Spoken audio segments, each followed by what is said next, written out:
Good morning, and welcome to the live stream service of First Unitarian Church of Hobart, Indiana. My name is John Halstead, and I serve on the worship ministry. We are a religious community of people with diverse beliefs and shared values. Our diverse beliefs are expressed in our 6 sources, and our shared values are expressed in our 7 principles, both of which can be found online at uua.org. Together, we strive to grow spiritually, build community, and live our values in the world. During this time of responsible social distancing, we are striving to maintain the authenticity of our services. So we want to draw your attention to several parts of our service today. The bell you heard ringing was our actual church bell, which was recorded by Bob Allen. The chalice which you see being lit today is our actual chalice, which has been made possible by James Johnson. And the music you hear recorded each week is recorded by our music director, Jeremy Jacobson. If you're willing and able, we invite you to leave your cameras on so that your fellow congregants can see you just as they would if you were physically present. There will be a time in the service when you will all be unmuted briefly to say good morning to one another. We are currently streaming on Zoom, Facebook, and YouTube, and our service is recorded and made available for future viewing on Facebook, YouTube, and the church website. We are currently in search for a full-time minister. When we do not have a minister in the pulpit, we invite members or guests to share a special message with us.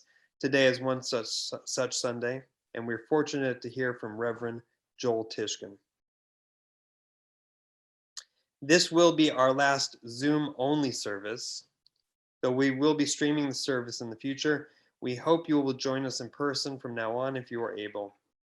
Over the past 15 months, the worship committee and our ad hoc tech team have continued to strive to offer quality services for you. I want to especially thank Jeremy, James, and Valerie, without whom our online services would not be possible. Several people are taking a break from the worship committee, so for anyone who has thought about joining the worship ministry, now would be a good time to join. This year's annual meeting will take place both in person and on Zoom at approximately noon next week, following the 11 o'clock service. Please review the board's proposed changes to the Constitution and the bylaws prior to the meeting. You can find the link to these in the upcoming email. Questions and comments will be addressed during the discussion. Now, please take a deep breath and join us in a spirit of reverence as we listen to our prelude.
Please join us now in the lighting of our chalice. The words are printed on your screen. We gather this hour as people of faith with joys and sorrows, gifts and needs. We light this beacon of hope, sign of our quest for truth and meaning in celebration of the life we share together.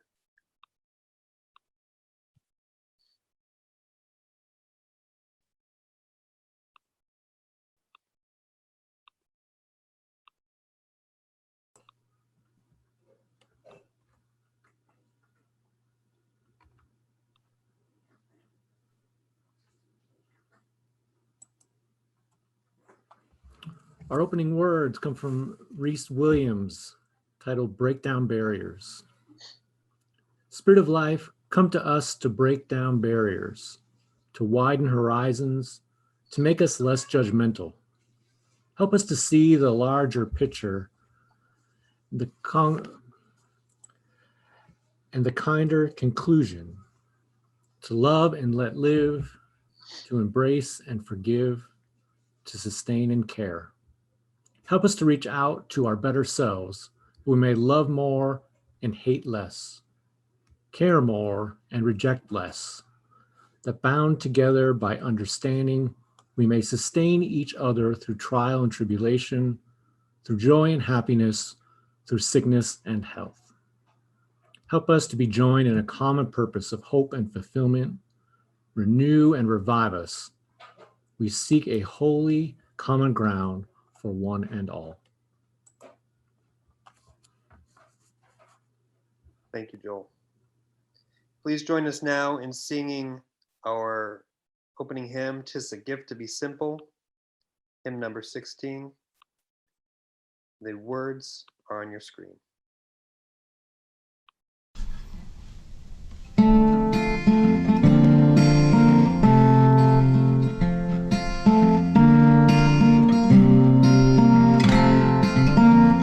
Tis a gift to be simple, tis a gift to be free, tis a gift to come down where we ought to be.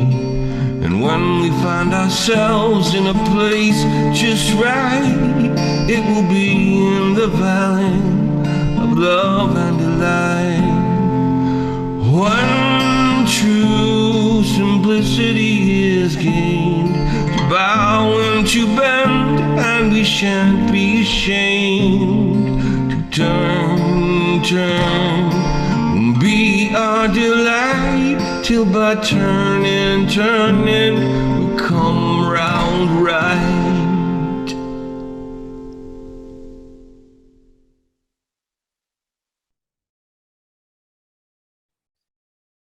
Thank you, Jeremy. Please join us now in our affirmation of faith. The words are printed on your screen. Love is the doctrine of this church. The quest for truth is its sacrament. Service is its prayer. And this is our covenant, to dwell together in peace, to seek the truth in love, and to help one another. You will now all be unmuted briefly to say good morning to one another.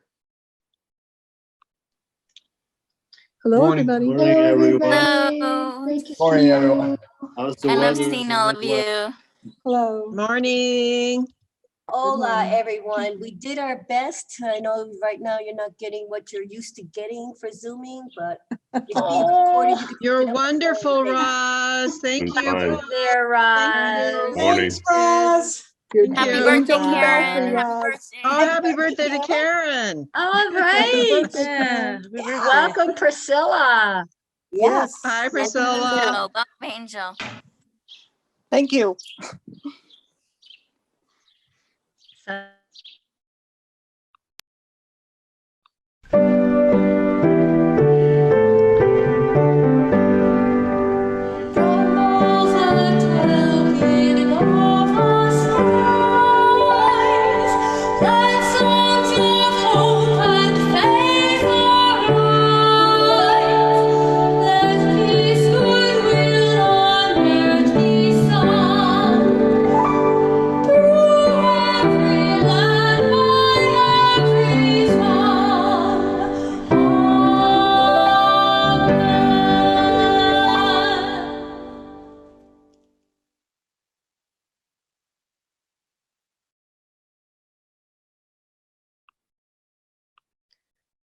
Unable to gather in person, this congregation expresses our greatest joys and deepest sorrows in new ways.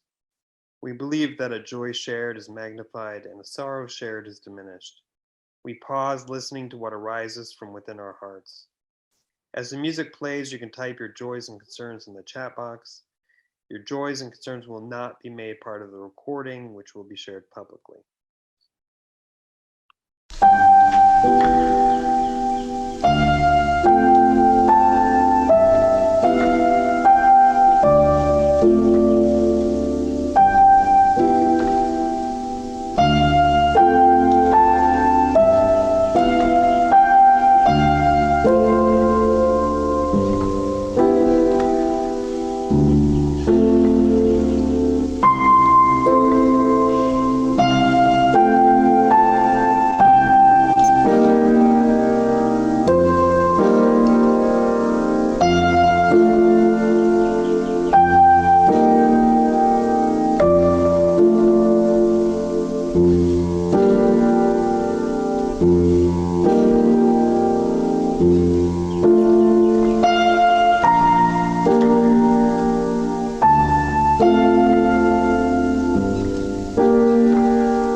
Joel Tishken is a minister at UU Hendricks County, and he has been a guest speaker here with us back in August of last year.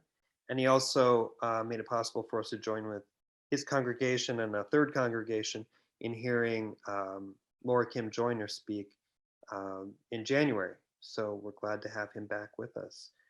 And without further ado, Joel, take it away. All right, thanks. Everybody hearing me all right? I always like to check on that before I launch into it. The Oxygen Network had a series titled Deadly Cults. And in one of the episodes, there was a man named Daniel Perez, who, when John gets the slides going, you'll see his pictures there on the first slide. He had convinced a small handful of followers that he was a 1,000-year-old angel who could heal and predict the future. And they lived in a compound called Angel's Landing near Wichita. Authorities began to wonder how it was that 3 people living at the compound had suffered lethal accidents. It's also odd that Perez didn't seem to work, yet lived well and had fancy cars. Closer investigation revealed a pattern that was recurring every 2 years or so. Large life insurance policies were taken out for everyone at Angel's Landing. And when Perez's bank account dwindled, someone at the compound would suffer an accident and he'd cash in the policy and live off the proceeds. Perez was murdering his followers to financially benefit from their deaths. He raped the teenage girls of one of his followers, claiming that they were broken and he could heal them. 2015, he was found guilty of 28 felony counts, fraud, child exploitation, rape, and murder. Now, the kind of words that describe this situation are pretty easy to come by. Perez was making religious claims so that he could act as a predatory sociopath and con artist criminal, and at the cost of imposing trauma and death on others. Are there other people in the world like Perez who are so narcissistic and predatory they will take advantage of others at any cost and use religion as the vehicle to do that? Yeah, there are.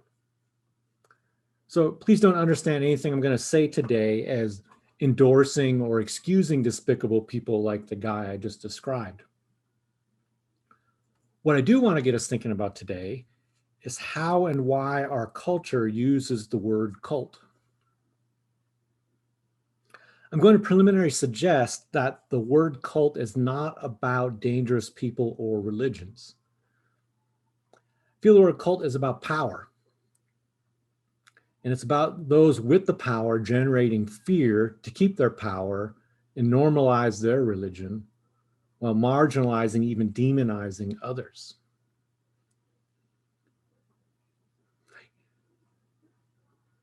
So I feel confident in saying if I were to ask the general public to name some cults, a handful of names would come up most frequently. John had them on the slide just there a moment ago. Jim Jones and Jonestown, Heaven's Gate, Branch Davidians, the Manson family. What do they all have in common? Death, murder, suicide, both voluntary and coercive. And all of them are so far outside normal experience and normal reality, they're difficult for us to process and comprehend. And to some degree, we fear them happening again. But I ask the question, do all roads lead to Jonestown or Waco or Angel's Landing? The scholars who study these kinds of religions highlight how a rather particular and unique set of circumstances have come together to create these tragic and famous cases. The religions that get called cults are not all cut from the same cloth. They don't follow the same pattern. They don't have similar ideas or behaviors, and they don't all carry the same risks. Charles Manson and the Manson family didn't have features of what we would call a religion, and they didn't claim to be one. So the fact that we called that group a cult, in addition to calling others a cult, seems to suggest the word has an imprecise definition and is maybe used in a sloppy way. There seems to be something of an intellectual fallacy at work here that's grounded in human nature and our struggle to make sense of some of the things that are difficult to make sense of. So what our fallacy has done is to create a bundle of all kinds of disparate and unrelated movements and imposed a certain set of assumptions on them from the outside. And those assumptions are grounded in fear and in our emotional responses to events like Jonestown or Charles Manson, while we let the mainstream off of the hook for their own harmful things. Well, how did this happen? How did a bunch of unrelated and dissimilar religions get bundled together and labeled as cults? To answer that question, we have to look at the impact Christianity has had on Western thinking. And that's true of all of us, whether we're Christian, former Christian, or never had an affiliation with Christianity. It's still impacted how we think. So in evangelical religions like Christianity and Islam, there's just one truth, their religion, all else is false. And since there can only be one truth, evangelical religions are constantly policing what constitutes their truth, who needs to receive their correct version of the truth, and what are unacceptable threats to that truth. The history of the world is full of all sorts of examples of the violence and lethal force those religions used to make sure that a particular version of the truth, a majority opinion, prevailed over that of the minority opinions. And this kind of binary thinking, that there's an acceptable form of religion and an unacceptable form, lives on in our culture. So I invite you to consider, is the concept of cult nothing but a modern version of heresy? I think that it is, and here's why I say that.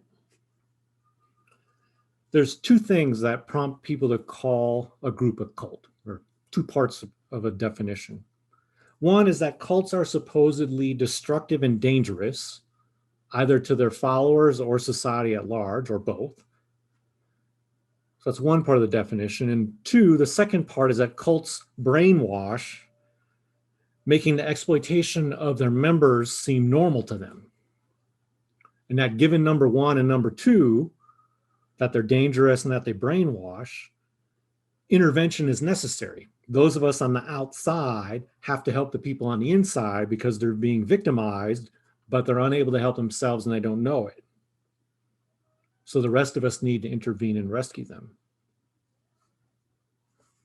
But those two parts of definition, dangerous, brainwashing, are these objective? So let's think about this a bit more. What about religions whose teachings are destructive and dangerous, but yet widely accepted?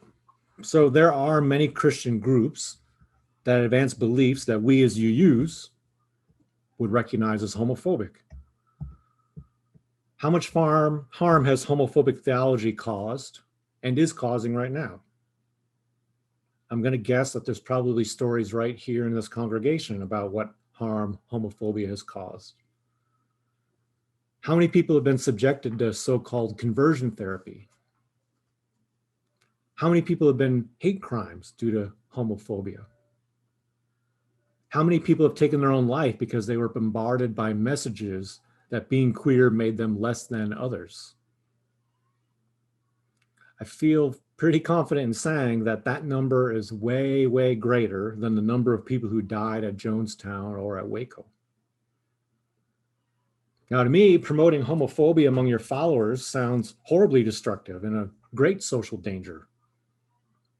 The people advancing homophobic beliefs would probably defend themselves differently.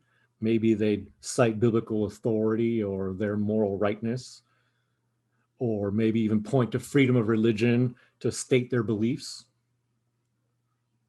So why is it that when Catholics or Southern Baptists or various Pentecostal and evangelical groups, why is it that when they promote harmful teachings, that's simply an expression of their beliefs?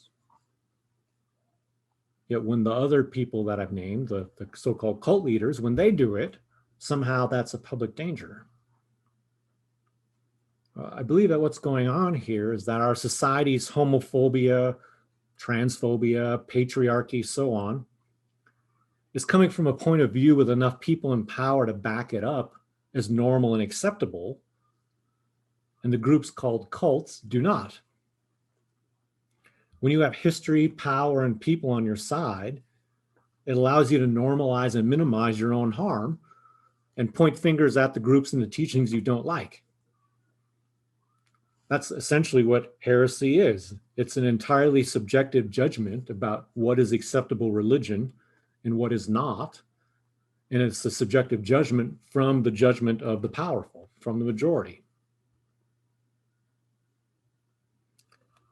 Well, so if danger and harm can exist among the groups making the accusation of who is a cult, what about the brainwashing part of that definition? Well, allow me to ask you this question. What's the difference between David Koresh providing his interpretation of the Bible to his followers and me being taught Missouri Synod Lutheran Church's interpretation of the Bible and all of the socially conservative values that went with it?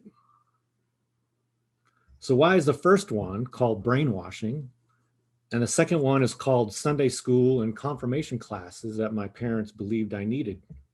Oh, and here's a spoiler alert. I didn't. If beings from another planet landed and I told them about David Koresh and his understanding of the Bible, and then I told them about Missouri Synod Lutheranism and their understanding of the Bible, what are the odds that they would say one of these is truth with a capital T and the other one is a steaming bag of brainwashing nonsense? I'm going to guess beings from another planet with no knowledge of Christianity would probably have difficulty figuring out what the difference is between the Branch Davidians and the Missouri Synod Lutherans. They would probably just see it as two variants of the same general thing. So why do we assume then that the teachings or personal charisma of David Koresh is so threatening that his followers are unable to make decisions for themselves or leave if they want to? But when Lutherans hold Luther in that degree of high esteem, or the Pope among Catholics, or various Pentecostal leaders in their denominations, why is it that in their cases that's just legitimate theology? I left Missouri Synod Lutheranism as soon as I was able to make those kind of decisions for myself. People left the Branch Davidians too for a variety of reasons. If cults are such successful brainwashers, then how do we explain people leaving them? And even after people left them, had they been genuinely brainwashed, they'd still be stuck with the same mindset and worldview. But in fact, what we see is that they're not. After they leave, they enter into a different worldview. So these folks retain just as much agency and free will as any other former member of a religion. Koresh did to his following what the Missouri Synod did to me, and for that matter, what we're doing right now. We're promoting our beliefs and our values and celebrating the identity that we have in common. Some people stick with a religion for a lifetime, others for a short time. David Koresh or Jim Jones or any of those others aren't any more successful at attracting and keeping members than any other religion. When the siege of the Branch Davidians started in 1993, there were 85 people in the compound. 85, that's it. If he's such a successful brainwasher, then one would imagine he would have been able to amass more than 85 members. When members of Heaven's Gate took their own lives in 1997, there were 39 of them. 39. Well, I've strived to build a case for us today that what we're told to fear about so-called cults are not objective matters, and nor are they limited to those groups. Beliefs and values that can cause harm can also be found within the groups that are making the accusations. And all religious groups teach things and have a certain degree of what we might call tribalism.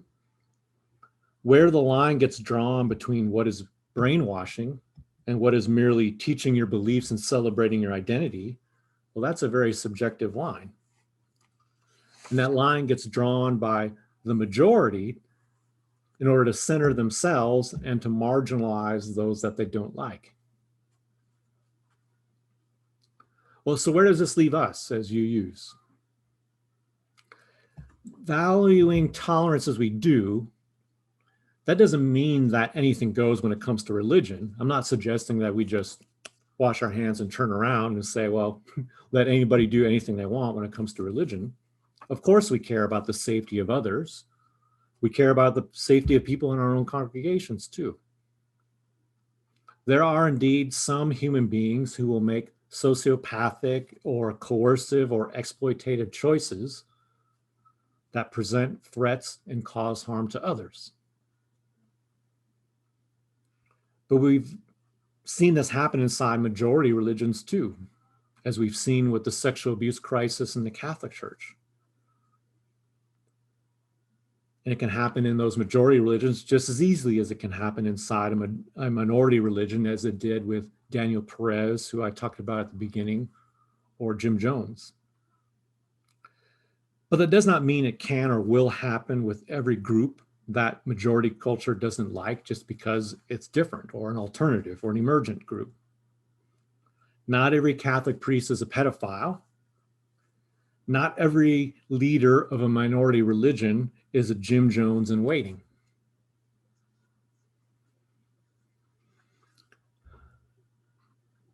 So as UUs, we should be, I would say, alert to groups that might cause harm. We also should be alert to teaching and values that might cause harm.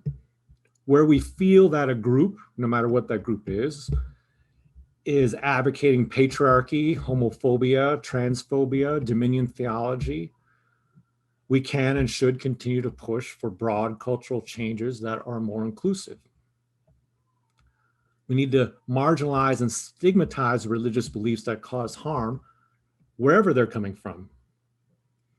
And in fact, harmful narratives and beliefs can come from majority religions just as easily and have greater power. They have greater power than minority ones because majority perspectives have greater people and the status quo on their side.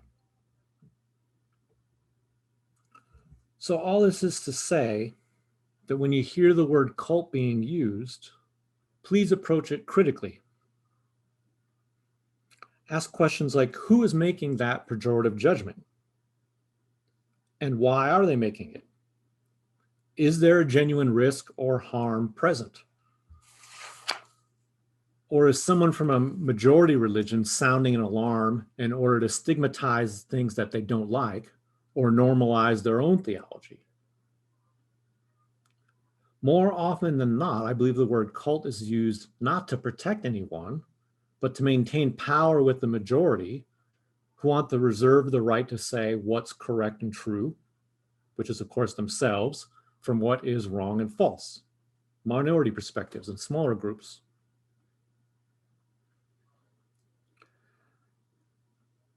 if we adopt the way majority culture uses the word cult, we could ironically enable the oppression of religious minorities, whereas questioning how and when the word cult gets used might be an additional way for us to safeguard minority perspectives and the people holding them.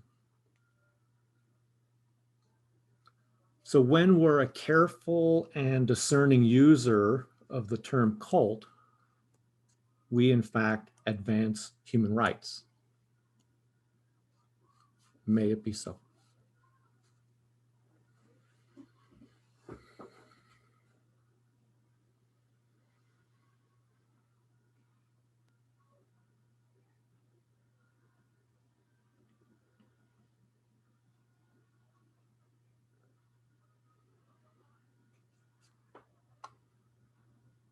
Thank you, Joel.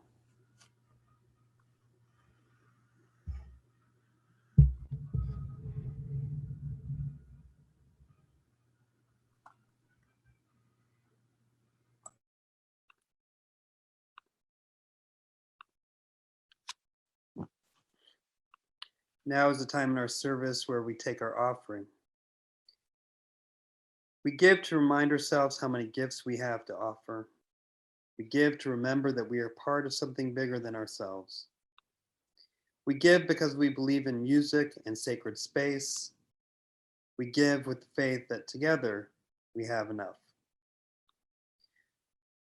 The PayPal link is on the screen, but it is not clickable. A clickable link will be shared in the chat box, and I want to draw your attention to the fact that we do have a new link for making offerings.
For your prayers, your presence, your service, and your gifts, we are truly grateful.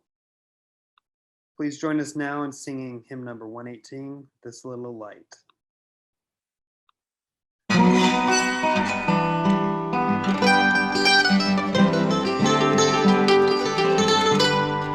This little light of mine, I'm gonna let it shine. This little light of mine, I'm gonna let it shine. This little light of mine, I'm gonna let it shine, let it shine, let it shine, let it shine. Everywhere I go, I'm gonna let it shine. Everywhere I go, I'm gonna let it shine. Everywhere I go, I'm gonna let it shine, let it shine, let it shine, let it shine. Building up a world, I'm gonna let it shine. Building up a world, I'm gonna let it shine. Building up a world, I'm gonna let it shine, let it shine, let it shine, let it shine.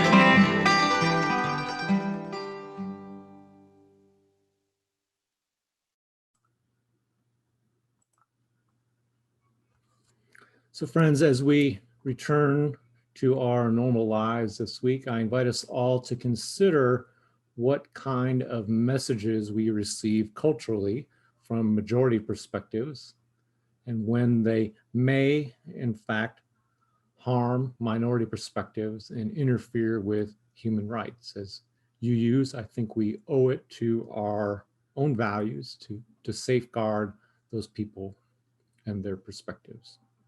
So may it be.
Please join us now in extinguishing our chalice. The words are printed on your screen. We extinguish this flame, but not the light of truth, the warmth of community, or the fire of commitment. These we carry in our hearts until we are together again.